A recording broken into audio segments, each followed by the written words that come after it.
Здравейте всички и добре дошли обратно в канала.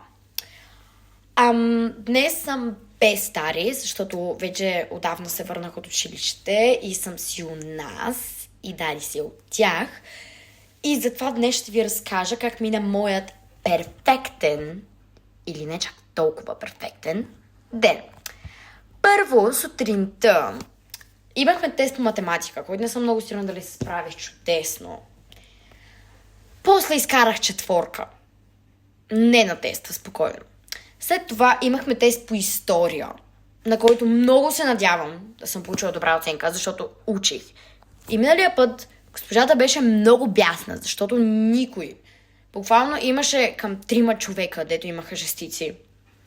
Госпожата беше много бясна и каза, че ще почне да ни праща някакви допълнителни листове, де трябва да ги работим.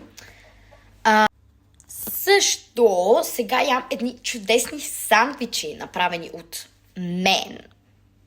Да, ето как изглеждат.